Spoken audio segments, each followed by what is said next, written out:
High, কেমন আছো সবাই? আশা করছি খুব ভালো আছো। তোমাদের জন্য আরেকটি নতুন ভিডিও নিয়ে এসেছি। এখানে তোমরা যে ড্রেসটি দেখতে পাচ্ছ, এই ড্রেসটি আমি কিন্তু মার্কেট থেকে যে ধরনের আমরা নর্মাল কামিজের সেট পাই বা কুর্তির যে ধরনের সেট বা পিস বিক্রি হয় সেটা দিয়ে বানিয়েছি। একদমই নর্মাল সুতির প্রিন্টের পিস ছিল। কুর্তির পিসের মধ্যে শুধুমাত্র বর্ডার দেওয়া ছিল প্রিন্টের, আর নিচে যে বটমের বা প্লাজোর পিসটি ছিল সেটা শুধুমাত্র প্রিন্টেড ছিল, আর সাথে একটা ওড়না ওরা প্রোভাইড করেছিল। তো এরকম ধরনের পিস দিয়ে তো আমরা দেখো সাধারণত নর্মাল কামিজ বানিয়ে থাকি। তো আজকে আমি এ ধরনের একটি কুর্তি বানিয়েছি, ভাবলাম তোমাদের সঙ্গেও শেয়ার করি। তো এর প্লাজোর পার্টের ভিডিওটি অলরেডি আপলোড হয়ে গেছে, আর কুর্তির মধ্যে যে নেকটা তোমরা দেখতে পাচ্ছ এই নেক ডিজাইনটিও আপলোড হয়ে গেছে। আমি 3টে পার্টে ভাগ করে দিয়েছি, নয়তো একসাথে দেখাতে গেলে না ভিডিও অনেক বড় হয়ে যাবে আর তোমাদেরও শিখতে বা বুঝতে অসুবিধা হবে। সে কারণে পার্টে পার্টে ভাগ করে দিয়েছি।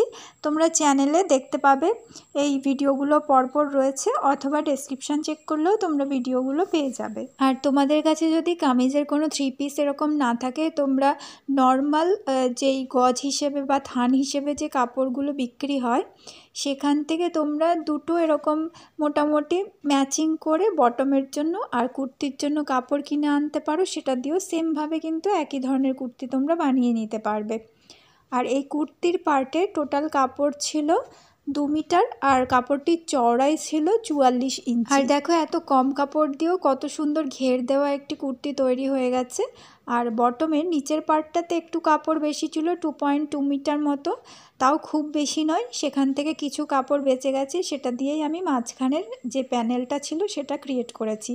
দেখো এখানে এক্সট্রা কাপড় প্যান্টের ছিল, তো এটা সরিয়ে রাখলাম। আর এটা হচ্ছে আমাদের কামিজের কাপড়টি, অর্থাৎ যেটা দিয়ে জামা তৈরি হবে বা কুর্তি তৈরি হবে। আর সাইডে দেখো বর্ডার দেওয়া রয়েছে। তো আমরা কি করব, প্রথমে সাইডের বর্ডারটা 1/2 ইঞ্চি মার্জিন নিয়ে কেটে আলাদা করে নেব, কারণ বর্ডার পরে অ্যাটাচ করতে গেলে আমাদের সাইডে সেলাই মার্জিন লাগবে। তো এখানে 1/2 ইঞ্চি সেলাই মার্জিন নিয়ে বর্ডারটাকে আলাদা করে নিচ্ছি। তো দেখো আমি বর্ডারটি কেটে নিয়েছি। তো এখানে কয়েকটি ভাঁজে রয়েছে, আর এটা টোটাল লম্বাই 2 মিটার মতো রয়েছে। এর থেকে কিছুটা আমি প্লাজো প্যান্টের নিচে এবং হাতায় ইউজ করব। এখন দেখো বাকি যেটুকুনি কাপড় ছিল সেটাকে আমি চওড়া বরাবর একবার, তারপরে আরেকবার ভাঁজ করে নিয়েছি। তো এখানে 4টে পার্ট রয়েছে। তো আমরা প্রথমে ওপরের পার্ট দুটো কাটবো, অর্থাৎ ওপরের পার্টের সামনের সাইড আর পেছনের সাইড, তাই জন্য এখানে 4 ভাঁজ করে নিয়েছি। এবার ওপর থেকে লেন্থের জন্য মার্কিং করব।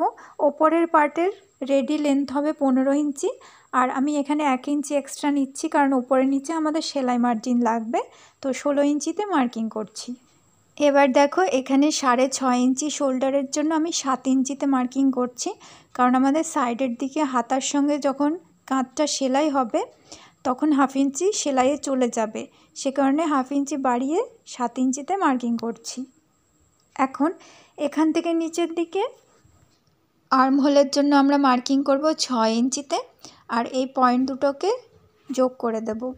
এখন এই দাগটা বরাবর সামনের দিকে আমরা চেস্টের জন্য মার্কিং করব। 8.5 ইঞ্চিতে মার্কিং করছি, আমার যেহেতু 34 চেস্ট, তো সেটাকে 4 দিয়ে ভাগ করলে আসছে 8.5 ইঞ্চি। তোমাদের যার যার চেস্ট রাউন্ড অনুযায়ী কিন্তু এখানে 4 দিয়ে ভাগ করে তোমরা মার্কিংটা করবে। আর সাইডের এইটুকুনি জায়গা আমার সেলাই মার্জিনের জন্য চলে যাবে। এখন এখান থেকে নিচে চলে আসলাম। 30 কোমরের 4 ভাগের 1 ভাগ হচ্ছে 7.5 ইঞ্চি। তো তার সাথে আরও 1 ইঞ্চি এক্সট্রা নেব, 8.5 ইঞ্চিতে মার্কিং করব, কারণ এই জায়গাটাতে আবার টিকেন দেব। তো তোমরা যদি টিকেন দিতে না চাও তাহলে এই 1 ইঞ্চি তোমাদেরকে এক্সট্রা নিতে হবে না, ডিরেক্টলি তোমার যতটা কোমর রয়েছে সেটাকে 4 দিয়ে ভাগ করলে যেটা আসবে সেটা এখানে বসিয়ে নেবে। আর এই সাইডে হচ্ছে এটুকুনি সেলাই মার্জিন থাকবে, তো এই মার্কিং দুটোকে যোগ করে দিচ্ছি। আর আমার এই সাইডে যেহেতু এক্সট্রা কাপড় নেই তাই এটুকুনি সেলাই মার্জিন রাখলাম। তোমরা এই জায়গায় 1 থেকে 2 ইঞ্চি মতো সেলাই মার্জিন নিতে পারো। এখন দেখো আমাদের আর্ম হোল কার্ভের জন্য এখানে এই দাগটাকে অর্ধেক করে নিয়ে এরকম একটা পয়েন্ট করে নিলাম, আর এই কোণা থেকে বাইরের দিকে 1 ইঞ্চিতে মার্কিং করে এরকমভাবে আর্ম হোলের ব্যাক সাইডের কার্ভটা টেনে নিতে হবে। এবার এই দাগটার পেছন দিকে 1/2 ইঞ্চি পেছন দিক থেকে আরেকটা দাগ কেটে নিতে হবে। এটা হচ্ছে আমাদের সামনের সাইডের পার্টের জন্য, সামনের সাইডের আর্মহোল কার্ভ বা তালপাটের জন্য এই দাগটা টানলাম। দেখো এখানে 2.5 ইঞ্চিতে নেকের চওড়ার জন্য পয়েন্ট করলাম, আর নেকের লেন্থ আমি আলাদা করে পরে নেব ব্যাক সাইডের জন্য। আর ফ্রন্ট সাইডের ডিজাইনটা তো তোমরা ডেসক্রিপশানে বা চ্যানেলে পেয়ে যাবে, সেখান থেকে দেখে নেবে। আর এখানে 1/2 ইঞ্চি শোল্ডার ডাউন করে নেকের পয়েন্টের সঙ্গে যোগ করে দিলাম, যাতে শোল্ডারের ভালো ফিনিশিং আসে। এবার ওপর থেকে নিচের দিকে আমি টাক্স পয়েন্টের জন্য মার্কিং করব। যেহেতু আমি এখানে টিকেন দেবো, তোমরা যদি টিকেন না দাও তাহলে এই মার্কিংটা করতে হবে না। তো এখানে আমি 10.5 ইঞ্চিতে মার্কিং করছি।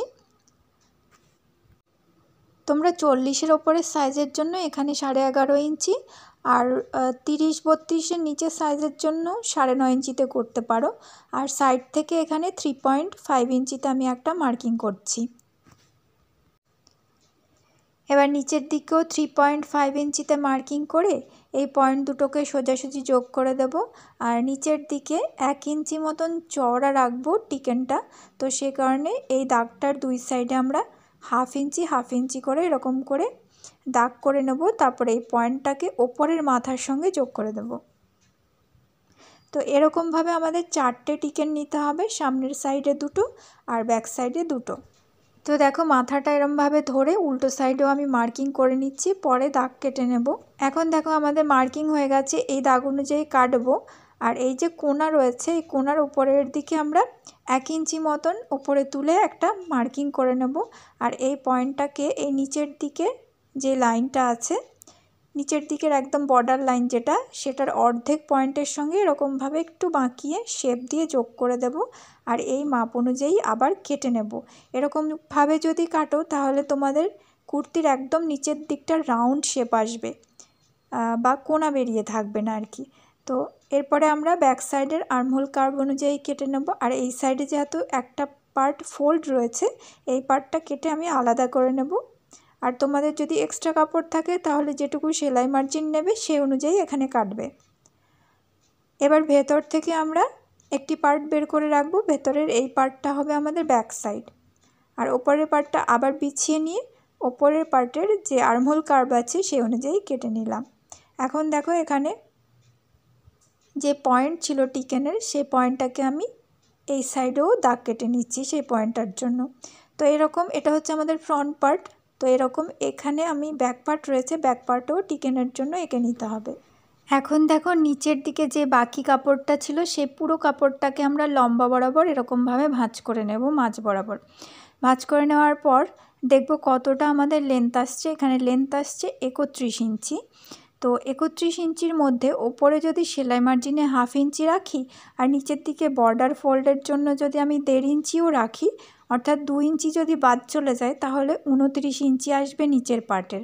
আর ওপরের পার্ট আমাদের ছিল 15 ইঞ্চি, রেডি হবে 15 ইঞ্চি। তো 29 আর 15 টোটাল জামাটার আমাদের ঝুল হয়ে যাবে 44 ইঞ্চি বা 44 ইঞ্চি টোটাল জামাটার আমাদের রেডি লেন্থ আসবে। এখন দেখো উপরের দিকের যেই জয়েন্টটা রয়েছে সেটাকে কেটে দুটো পার্ট আলাদা করে নেব। এখানে একটা পার্টের টোটালটা আমাদের পেছনের সাইডে কুচি দিয়ে চলে আসবে। তো এই টোটালটা আমরা পেছনের সাইডের জন্য ব্যবহার করব। আর অন্য যেই পার্টটা রয়েছে সেই পার্টের কিছুটা অংশ আমরা সামনের সাইডের জন্য ব্যবহার করব, আর কিছু অংশ আমরা হাতার জন্য ব্যবহার করব। তো তার আগে আমরা টপ পার্টের যে টিকেন আছে সেই টিকেনটা সেলাই করে নেব। তো মাঝ বরাবর একটা দাগ ছিল, সেই দাগ বরাবর এরকমভাবে দুটো মাথা ধরে এরম তুলে নেব। তুলে ভাঁজ করে নিয়ে যে সাইডে 1/2 ইঞ্চি মার্জিন নিয়েছিলাম সেই অনুযায়ী আমি সেলাই করে নেব নিচ থেকে ওপরের দিকে। আর নিচে আর ওপরে সেলাইটা লক করে নিতে হবে। তোমরা যারা টিকেন দেবে না তারা এই কাজটা তাদের করতে হবে না। তো টিকেন দেওয়ার পর আমি কিন্তু গলার কিছু অংশটা রেডি করে নিয়েছি। তো এই ভিডিওটা তোমরা ডেসক্রিপশানে বা চ্যানেলে পেয়ে যাবে, সেখান থেকে দেখে নেবে। তো গলা রেডি করার পর আমরা নিচের দিকের সামনের সাইডের নিচের দিকের জন্য মাঝখানের প্যানেল কাটবো। সেই প্যানেলটা আমরা কোথা থেকে কাটবো, প্লাজো থেকে কিছু কাপড় বেঁচে গিয়েছিল, সেখান থেকে আমি এটা কেটেছি। তো কিভাবে কাটতে হবে সেটা তোমাদের দেখিয়ে দিচ্ছি। তো দেখো গলার কিছুটা অংশ এই কারণেই তৈরি করে নিতে হবে আগে, কারণ গলার মধ্যে প্যান্টের কালারের যে কাপড়টা ব্যবহার করেছি নিচের দিকে সেই কাপড়টা যতটা চওড়া আছে, আমাদের সামনের সাইডের নিচের প্যানেলটাও, নিচের মাঝখানের প্যানেলটাও ঠিক ততটা চওড়া করতে হবে। তো ততটা চওড়া করব, প্লাস আমরা কিছু ছোট্ট ছোট্ট কুচি দেব। সেই কারণে আমাদের কতটা কাপড় লাগবে দেখো, টপ পার্টে গলার ডিজাইনের মধ্যে নিচের দিকে যতটা চওড়া রয়েছে প্যান্টের কাপড়টা, ঠিক তার ডবল কাপড় আমাদের নিচের প্যানেলের জন্য নিতে হবে। তো দেখো এখানে ওপরের পার্টে নিচের দিকে চওড়া ছিল 8 ইঞ্চি, তাই নিচের প্যানেলটি আমরা চওড়া নেব 16 ইঞ্চি। আর লম্বা তো যেরকম লম্বা নিচের পার্টের রয়েছে সেরকম লম্বা নিতে হবে, অর্থাৎ 31 ইঞ্চি। এবার দেখো সামনের দিকে নিচের পার্টের আমরা সাইডের দুটো প্যানেল আছে, সেই প্যানেল দুটো কাটবো। তো সাইড প্যানেল এখানে আমি 4 ইঞ্চির কাটছি। 4 ইঞ্চির দুটো প্যানেল আমার আসবে দুটো সাইডের জন্য। তো দেখো ওপেন সাইড থেকে আমি প্যানেল দুটো কাটছি। ওপেন সাইড থেকে কাটলে কি হবে, সামনের দিকে যে এক্সট্রা কাপড়টা পড়ে থাকবে এটা দিয়ে তুমি হাতা কাট করতে পারবে। এবার তুমি কি করবে, ওপরের পার্টের মধ্যে দেখবে বাকি যেটুকু পড়ে আছে পাশে, সেইটুকু যতটা চওড়া ঠিক ততটা চওড়াই কিন্তু আমাদের নিচের সাইডের এই দুটো প্যানেল নিতে হবে। তো দেখো আমি এই প্যানেল দুটো কেটে আলাদা করে নিচ্ছি। এখানে দুটো পার্ট যেহেতু রয়েছে, তো একটা মাঝখানে কালো রঙের পার্টটা আসবে আর এই দুটো পার্ট দুই সাইডে আসবে। আর সামনের দিকের কাপড়টা দিয়ে আমরা হাতা কাট করব, সেই কাপড়টা সরিয়ে রাখলাম। তো দেখো এরকমভাবে আসবে মাঝখানে এটা, আর দুই সাইডে এরকম দুটো আসবে। এবার দেখো সামনের দিকে যে এক্সট্রা কাপড়টা বেঁচে গিয়েছিল সেটা দিয়ে আমি হাতা কাট করে নিচ্ছি। কাপড়টিকে 4 বার ভাঁজ করা আছে। তো ওপর থেকে নিচের দিকে আমি লেন্থের জন্য 15 ইঞ্চিতে মার্কিং করলাম। আর দেখো এখানে ওপেন সাইড থেকে নিচের দিকে 2.5 ইঞ্চিতে একটি মার্কিং করছি। আর এখানে ফোল্ডেড সাইড থেকে ভেতরের দিকে 3 ইঞ্চিতে মার্কিং করছি। এবার এই পয়েন্ট দুটোকে হাতার শেপ দিয়ে এরকমভাবে যোগ করে দাও। এখন এই লাইনটাতে মেপে নাও, তোমার আর্মহোল যতটা ছিল 6 ইঞ্চি বা 6.5 ইঞ্চি এরকম ছিল, তো সেই অনুযায়ী আমি এখানে মার্কিং করছি।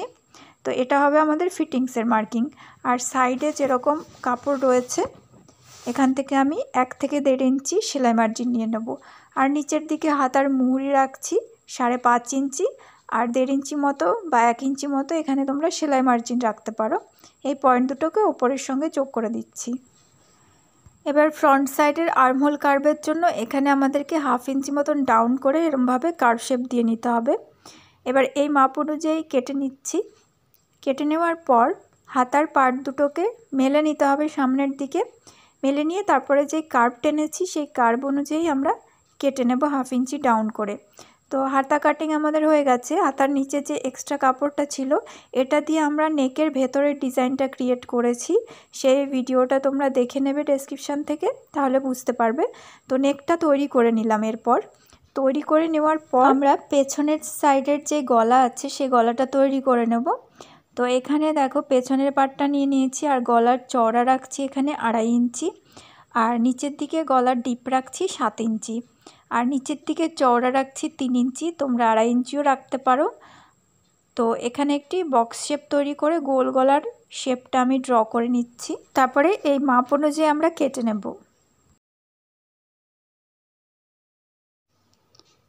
এখন দেখো এখানে গলার জন্য আমি একটি তেরছা পট্টির কাপড় কেটে নিয়েছি। এই কাপড়টা কিন্তু টানলে এরকম লম্বা হয়ে যায়, তো এরকমভাবে মাঝ বরাবর ভাঁজ করতে হবে। কাপড়টি চওড়ায় রয়েছে 2 ইঞ্চি মতন, তো মাঝ বরাবর ভাঁজ করে নেব। গোল গলা তৈরি করার ক্ষেত্রে তেরছা পট্টি কিন্তু বেস্ট হয়, খুব তাড়াতাড়ি গলা তৈরি হয়ে যায়। আমি অন্য কোনো দিন এর ডিটেলস ভিডিও তোমাদেরকে দিয়ে দেবো কীভাবে তেরছা পট্টি কাট করতে হয়। তো এই কাপড়টাকে ভাঁজ করে গলার কাপড়ে সোজা সাইডের ওপর রাখতে হবে। রেখে মোটামুটি 1/2 ইঞ্চি বা 2 সুতো মতন এরকম মার্জিন নিয়ে সেলাই করে নিতে হবে।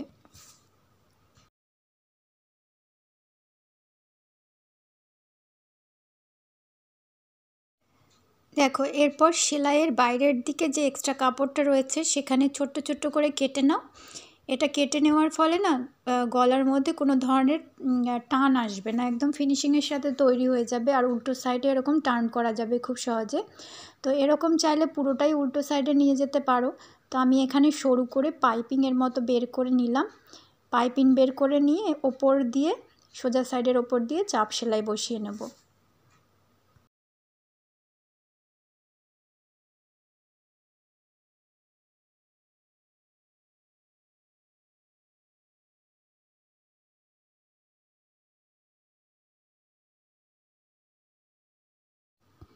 এখন দেখো ব্যাক পার্টের সোজা সাইডের ওপরে ফ্রন্ট পার্টের সোজা সাইডটা এরমভাবে রাখবো, কাঁধের সঙ্গে কাঁধটা মিলিয়ে রাখতে হবে, আর 1/2 ইঞ্চি মার্জিন নিয়ে ওপরের কাঁধটা সেলাই করে নিতে হবে। আর এখানে দেখো আমি নেক ডিজাইনটা পুরোটা কমপ্লিটও করে নিয়েছি। এই ভিডিওটা অবশ্যই তোমরা ডেসক্রিপশান চেক করে সেখান থেকে দেখে নেবে। এখন দেখো এখানে ব্যাক পার্ট রয়েছে আর নিচের দিকে ব্যাক পার্টের জন্য যেই কাপড়টা আমরা রেখেছিলাম সেটা রয়েছে। তো নিচের ব্যাক পার্টের কাপড়টাকে আমরা এরকম ছোট্ট ছোট্ট করে 1/2 ইঞ্চি কুচি দিয়ে তৈরি করব। এবার ব্যাক পার্টের নিচের অংশের চওড়াটা ব্যাক পার্টের ওপরের অংশে যত চওড়া রয়েছে সেরকম একই সাইজে নিয়ে আসতে হবে আমাদেরকে কুচি দিয়ে। এখানে দেখো শুরুতেই আমি 1 ইঞ্চি মতন কাপড় ছেড়ে দিচ্ছি, তারপর থেকে কুচি দেওয়া শুরু করব, কারণ সাইডে একটুখানি সেলাই মার্জিন আমাদেরকে রাখতে হবে। সে কারণে আমি 1 ইঞ্চি মতো কাপড় ছেড়ে দিয়ে তারপর এরকম দেখো ছোট ছোট 1/2 ইঞ্চি চওড়ার কুচি দিয়ে নিচ্ছি। তো এবার দেখো এই যে নিচের পার্টটা রয়েছে, এই পার্টের সোজা সাইডের ওপরে ব্যাক সাইডের ওপরের পার্টের সোজা সাইডটা এরকমভাবে রাখো, রেখে 1/2 ইঞ্চি মার্জিন নিয়ে এখানে সেলাই করে নাও। দুটো পার্ট এরমভাবে জুড়ে নাও।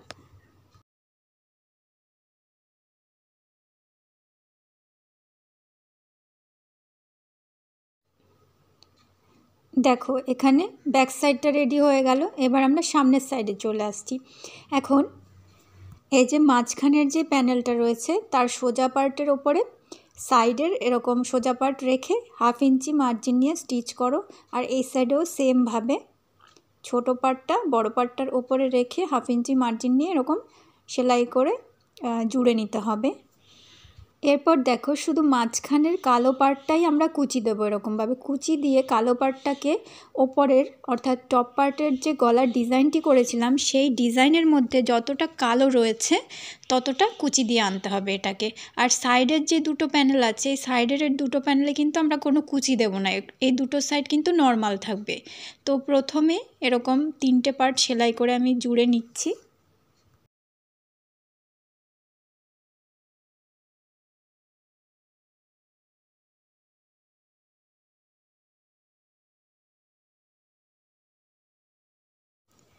এখন দেখো ওপরের পার্টটার সোজা সাইডের ওপরে নিচের পার্টটার সোজা সাইড এরমভাবে রেখেছি। রেখে প্রথমেই দেখো সবুজ কালারের কাপড়টা আমরা প্লেন সেলাই করে যাব, তারপরে যেই কালো কাপড়টা আসবে সেখান থেকে আমরা কুচি দেওয়া শুরু করব। তো এরকমভাবে পরপর আমরা কুচি দিয়ে জুড়ে নেব। তো মাঝখানের কালো পার্টটা কভার করা হয়ে গেলে সাইডে আবার যেই সবুজ পার্টটা আসবে সেই পার্টটাকে আমরা নর্মাল রেখে দেব।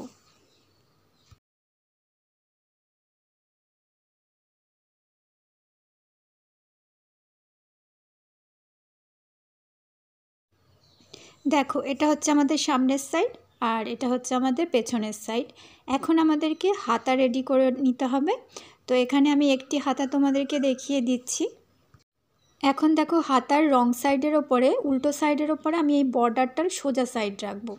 সোজা সাইড রেখে 1/2 ইঞ্চি মার্জিন নিয়ে সেলাই করে নেব। তারপরে এরকম আবার সোজা সাইডে টার্ন করে নিয়ে এরকম হাতার ওপরে তুলে দিয়ে এই ধারটাও 1/2 ইঞ্চি ফোল্ড করে সেলাই করে নেব।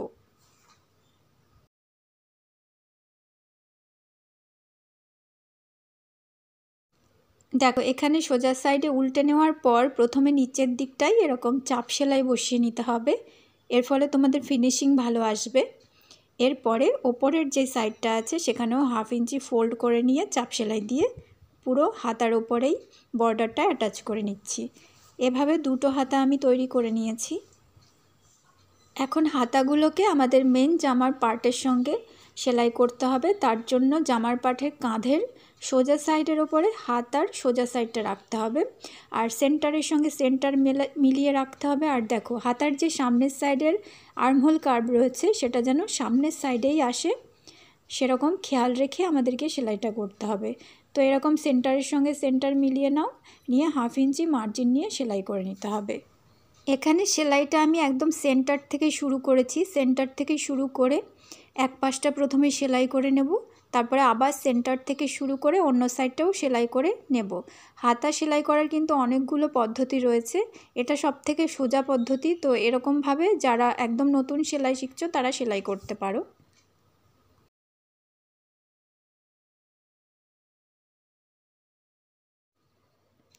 এখন দুটো সাইডের হাতা সেলাই করে নেওয়ার পর এখানে আমি ফিটিংসের মাপ বসিয়ে নিয়েছি। তো ফিটিংসের মাপ এখানে বসিয়ে নিয়েছি, আর চেস্টের এখানেও ফিটিংসের মাপ বসিয়ে নিয়েছি, কোমরের এখানেও বসিয়ে নিয়েছি। তো ওপর থেকে একদম নিচে 20 ইঞ্চি পর্যন্ত আমি ফিটিংসের মাপ দিয়ে নেব। 20 ইঞ্চিতে আমাদের হিপ আছে, হিপ পর্যন্ত ফিটিংসের মাপে সেলাই করে নেব। তারপর এখান থেকে নিচের দিকে কি করতে হবে, নর্মাল কামিজের যেরকম আমরা সাইডে কাটা রাখি সেরকমভাবে দুই সাইড কাটা থাকবে। তো তোমরা চাইলে দুই সাইড বন্ধ করেও নিতে পারো, আমি দুই সাইড কাটা রাখবো। তো নর্মাল কামিজের মতন দুই সাইড আমাদেরকে সেলাই করতে হবে। তো প্রথমে ওপর থেকে ফিটিংসের মাপ অনুযায়ী সেলাই করে যাচ্ছি। দেখো একদম যেখানে আমাদের হিপের মাপ আসবে সেই জায়গায় এসে আমি সেলাইটাকে বন্ধ করে দেব।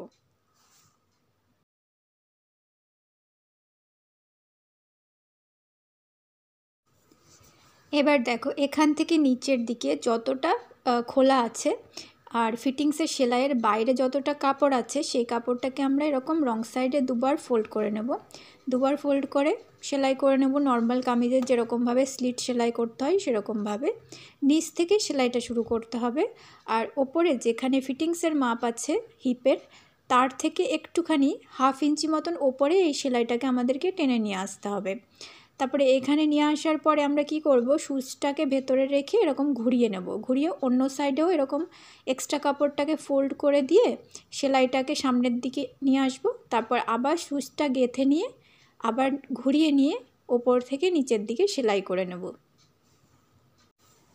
আর আমাদের নিচে একদম নিচে যে বর্ডারটা রয়েছে সেই বর্ডারটাও রং সাইডে দুবার ভাঁজ করে সেলাই করতে হবে। সামনের পার্টেরটাও সেলাই করে নিতে হবে, পেছনের পার্টেরটাও সেলাই করে নিতে হবে। তো আমি শুধুমাত্র সামনের সাইডটাই তোমাদেরকে দেখাচ্ছি।